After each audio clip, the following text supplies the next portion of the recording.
So approaching this piece, first of all, I would know my scales backwards and forwards.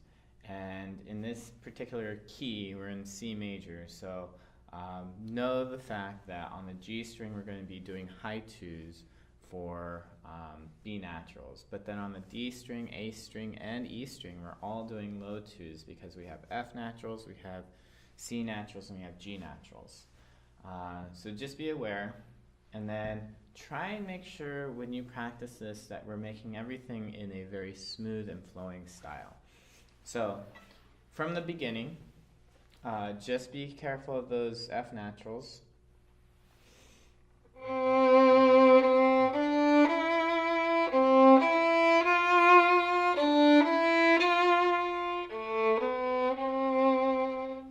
And to really make that introduction, the first 4 bars come out, we have to start with a solid mezzo forte, but then diminuendo into measure 5.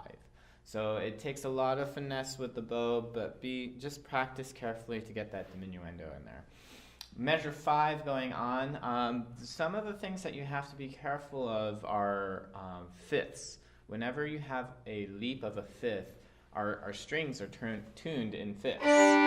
So if you have a leap of a fifth with something like a G on the D string to a C on the G string, you have to make sure that you place your finger down in between the strings just to make things a little bit easier for yourself.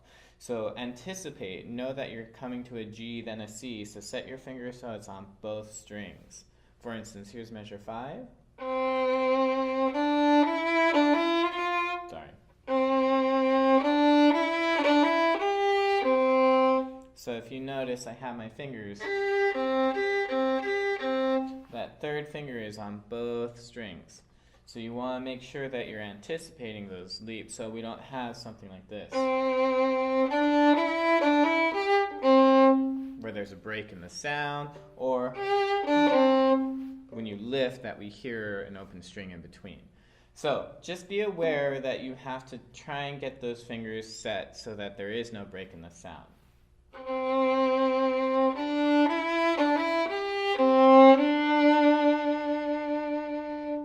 The measure 9, this third phrase, we have to make sure that we build the crescendo.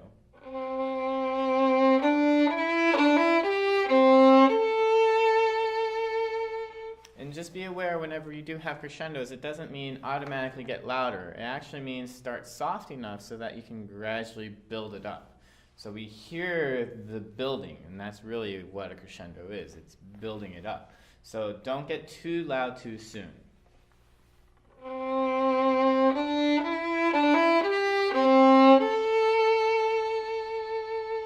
Because it goes to the A. That's where we should be leading to. Measure 13, going on, just this part, we have to be very careful of the rests and what we do during the rest, because a lot of these are up bows and it can come out as an up bow accent, which we want to stay away from. So here's measure 13.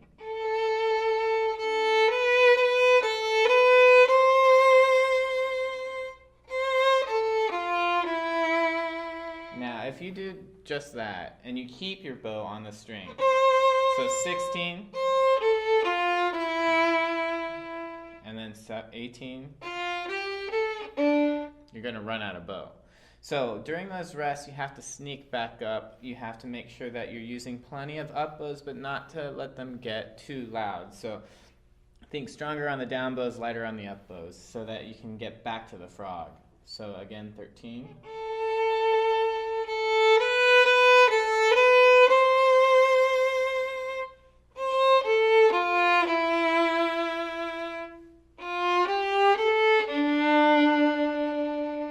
That's going to take some work, making sure that when we do these quick lifts, they're reverse retakes, so you're not coming to the frog necessarily.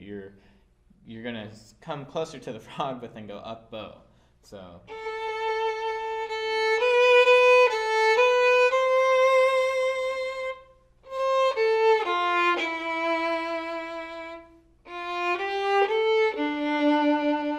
What you'll see some kids do is they'll play and then they'll abruptly stop, or they'll crash land, and you'll hear these accents. So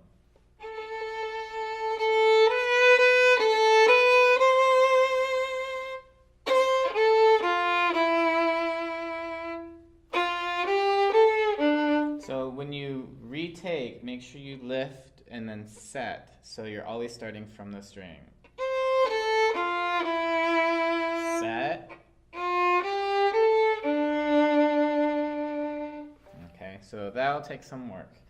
Then measure 21.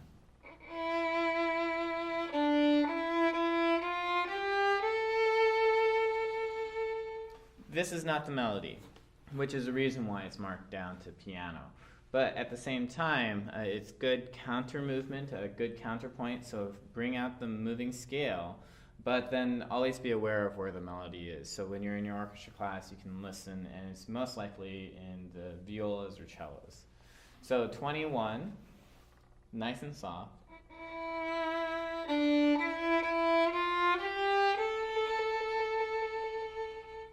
And then mezzo piano for measure 25.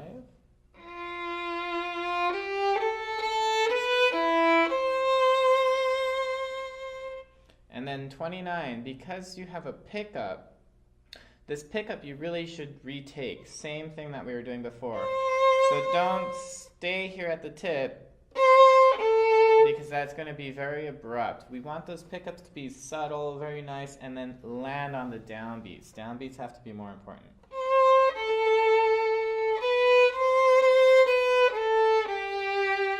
Same thing, don't get stuck at the tip. Retake. More in the middle of the bow since we have to go up.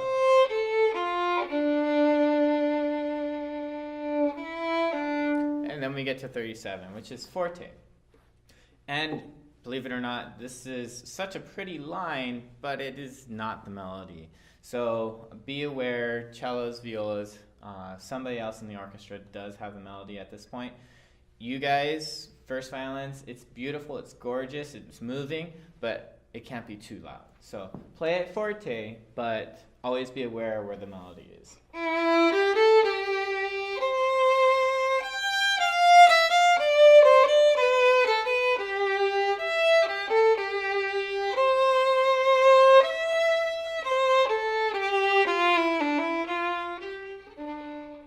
All right, so here at 37, we have it's gorgeous. But you have to practice it very carefully. It's a lot of low twos and it's a lot of low ones. And I'm sure you've been working on those finger patterns or finger exercises. Make sure you keep that thumb set so you know where that low one goes and then how to bring it right back up to B natural, or F natural is nice and low. So measure 37, practice it slow. Try and keep your fingers down as much as possible.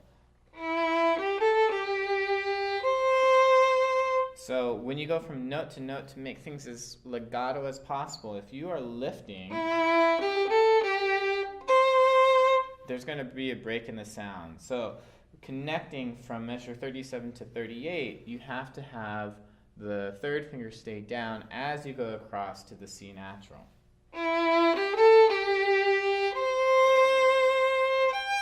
And then there's that fifth again, C to G. So try and set it so that your finger just rocks over, but don't lift, or have your finger already planted on both strings.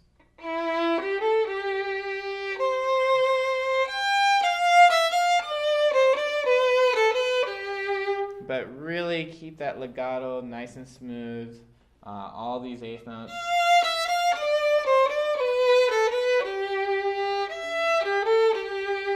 Measure 40 into 41. Be very careful. You have this G that returns.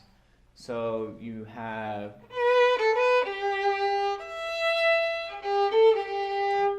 when you go to the E in measure 41, don't lift your third finger. You're coming right back to that same G. So try and keep the fingers down as much as you can. So starting from 41. Now, accents. Accents in a very legato style, really, it just means to emphasize. So, in some pieces, when we get to like Fantasia for strings, those accents mean to be very aggressive and very marked. But in this case, this accent just means to emphasize. So the way we're going to emphasize this with vibrato and first violins, unfortunately, that happens to be on a fourth finger, which gets very tough. So you have to really practice that vibrato, make it beautiful as you can. And remember that accents just mean to emphasize. So emphasize the best you can.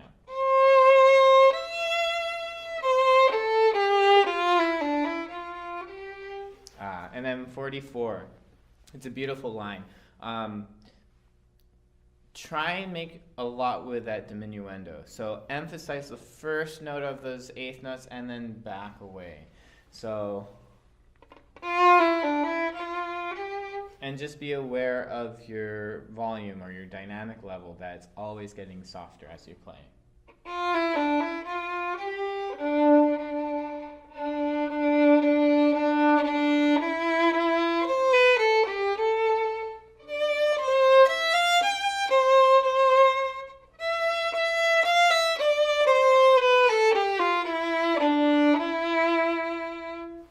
So when you get to this section, just again beware of the low ones on the E string, but then bring them right back up on the A string so that it's not a B flat. And then keep that legato section as smooth as you can. Again, be aware of those rests. If you have to retake, so 45.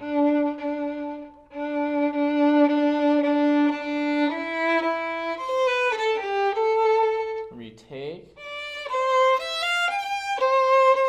Now, big sound.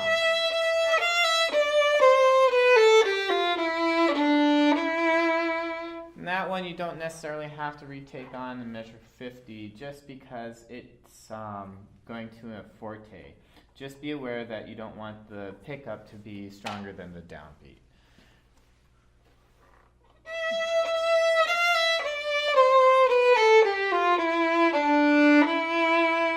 Measure 53 is really just about sustaining the sound and then saving your bow so that you don't run out. So oftentimes I'll see kids get to a dotted half note and they'll play 1, 2,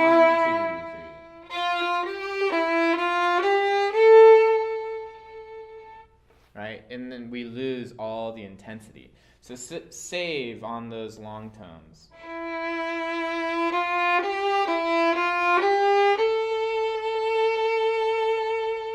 You can think of doing a little bit of a crescendo within so it goes somewhere, but then relax as you get to the tail end of those long tones.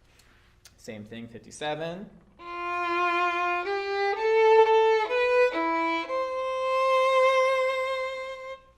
And definitely retake here because that's 6 beats down and then 1 beat up.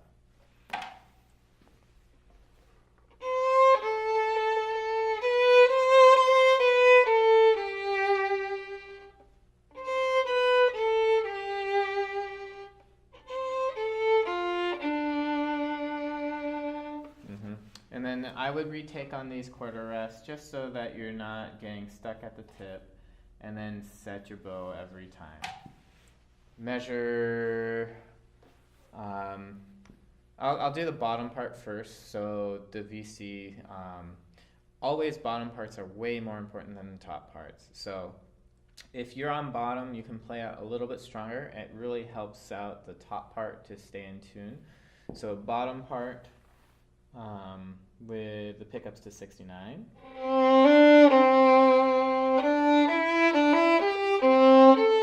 Oh, I'm sorry. Here we go.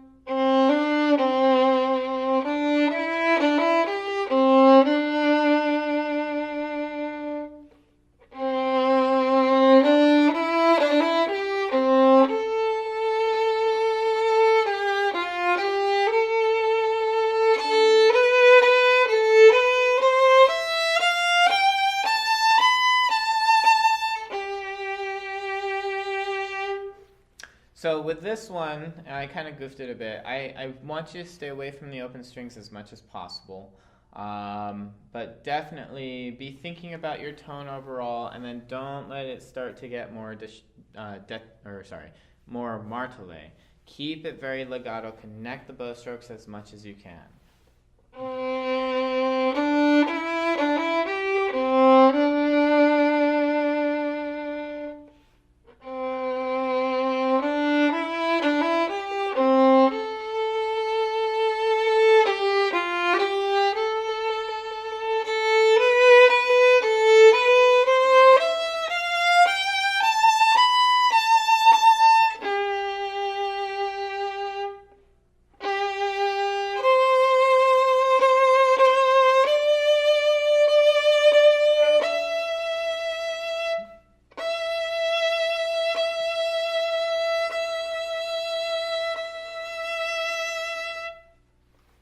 So here, at the end, we come to an allargando right before measure 83. Allargando means to broaden out. So we are definitely going to slow it down. I'm going to go from cut time into 4/4 time here. And then be aware that we have those accents. Again, the accents can't be too harsh, although we're broadening out, so we can emphasize them just maybe a little bit more since it's the end. And then stay truly fortissimo. In fact, it says fortissimo, so triple F. And then for the top part, back to 69, same sort of thing. You're definitely going to have to practice this because it gets all the way up to 5th position. And know your 3rd position pretty well. Here, when you get to measure 77, you have to be in 3rd position. I would recommend staying. So have your first finger for A on the E string, 2nd finger for B. 3rd finger is going to touch the B because that's a half step. And then when you go from 79 to the E, instead of doing open E and shifting back down, I want you to just take your 2nd finger across to the A string. Make sure we're keeping 2 and 3 touching. So 2 goes across, 3 touches for F, 4 for G, and then you're still in 3rd position. So 1st finger for A, B, low, C natural, 1, and then we can shift back to the E string, or stay on the E string and go back to 1st position for the G. And the reason why we do that is because it's marked fortissimo, and the loudest G you can do would be there in 1st position, as opposed to A string just won't cut it. So come back to 1st position, and then from there, you have to practice the shift. Going from G to C. Anytime you shift, you should always be thinking about your 1st finger. So if you're going to a C with your 3rd finger, that means your 1st finger is on the A. So practice going from G to A in 1st position, 2 to 3, and then practice that shift.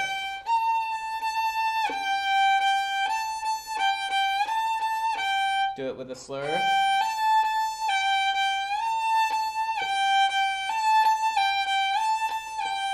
And then once you get really good at that, find that C.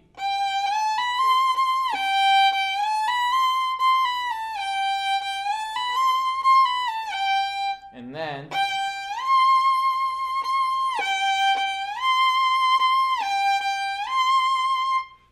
you can do it as written.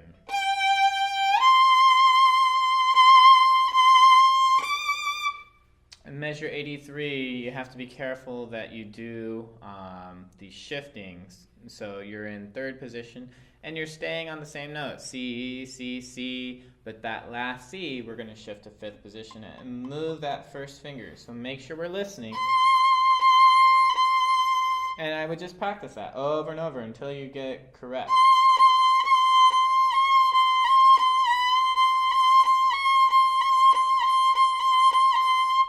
And then feel really comfortable making that shift to 5th position.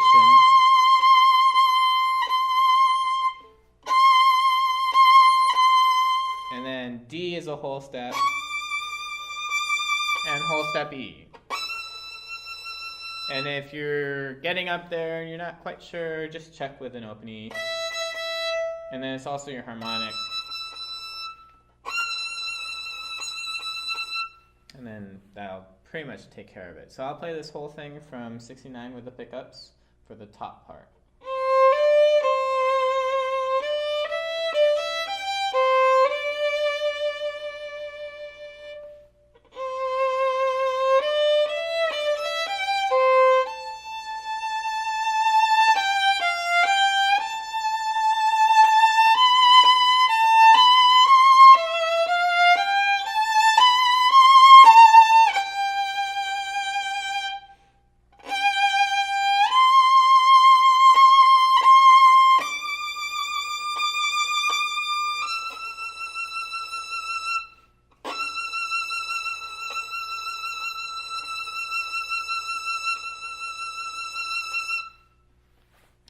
So, just in playing that, there's a couple things. Be very careful about the string crossings. We've talked about those before.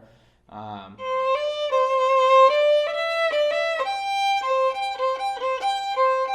of those perfect fifths, making sure the fingers stay down as much as possible. Think ahead.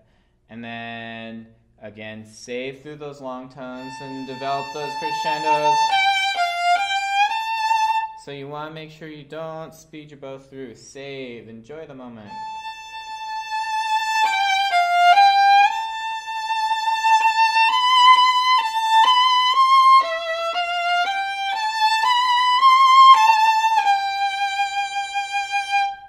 All right, and then so on and so on. So I hope this was helpful. Again, with this particular piece, the notes are not terribly challenging. You just got to be aware of the key signature. Top parts have to get up into the stratosphere, up to fifth position. But again, with studying the first violin part, do study both parts. Be able to play the bottom part, be able to play the top part.